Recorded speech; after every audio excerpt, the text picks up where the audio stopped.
Hey, welcome back to the Bald and the Beautiful. Beautiful being you. So, just watched episode 5 of The Last of Us, and yeah, that was impressive. It was one of the ones that I felt was closest in terms of storytelling, in terms of Henry and Sam and the video game and how that ends up playing out. And this is spoilerific, so if you don't want to know how that turns out, or if you haven't watched it yet, please turn this off, come back.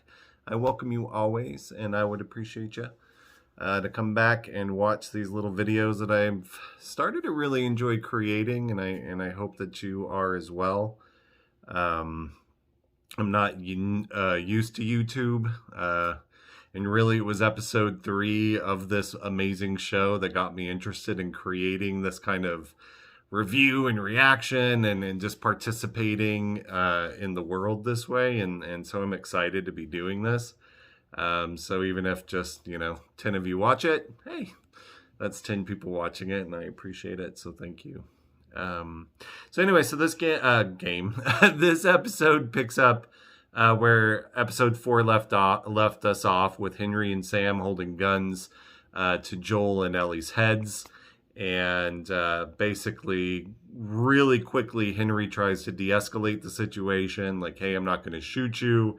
If you don't shoot us, let's go ahead and work together, basically, to try to get out of the city. And they do, and they end up kind of going underground through tunnels that, just maintenance tunnels for the city.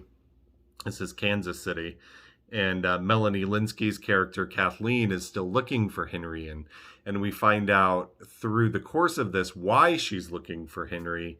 And it had everything to do with him trying to save Sam's life. And he ended up becoming a collaborator with Fedra and, was basically a rat and ratted people out after this, arm of the government had become completely corrupted and was torturing and murdering and raping people and just being god awful. And, there was a resistance movement and people fought back. And, after 20 years of it, they are just as now ruthless in return. So that's all sad, watching those kinds of apocalypse movies, routinely. And I don't think this would be far from the truth.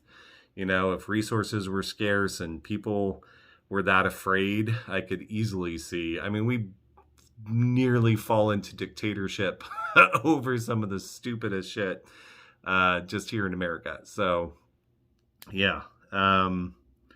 So anyway, so they end up barely making it out, and there's this whole sniper situation where Joel ends up having to take out. It reminds me very much of the game. The game had this sniper sequence where you had to take the sniper gun and like mow down the oncoming bad guys or whatever from the city. And it was very suspenseful and it was very stressful in the game.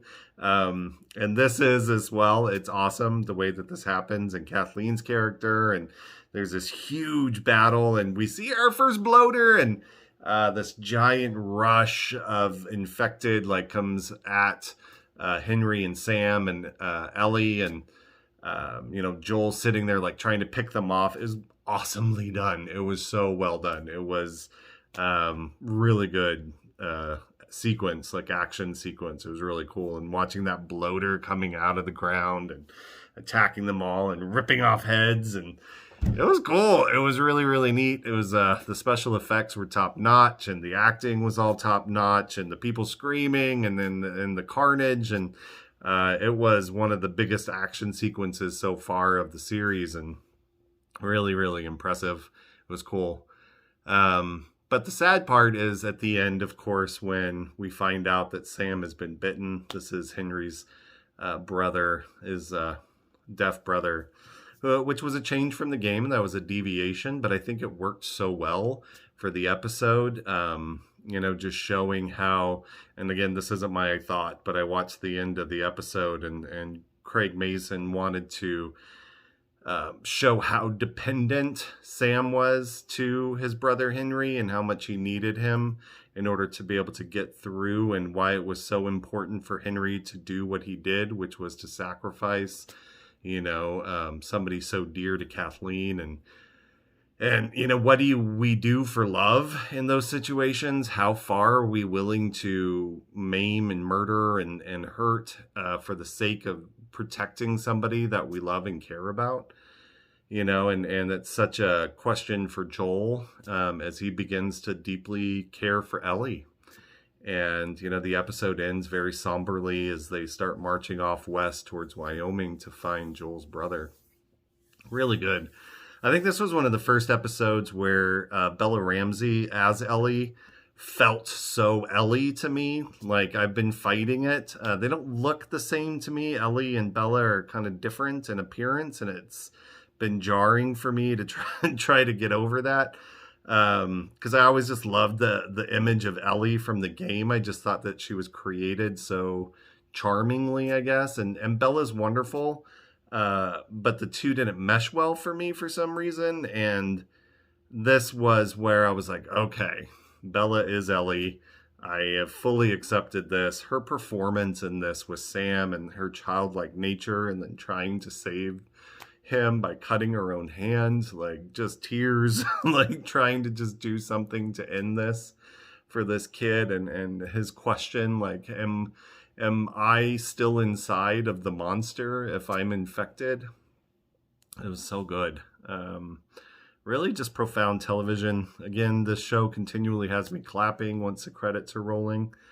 It's exciting TV. Let me know your thoughts, and like and subscribe and do all that fun stuff so I can get more participation. I think that's what we're supposed to be doing with this. And I hope you have a wonderful night. Thanks.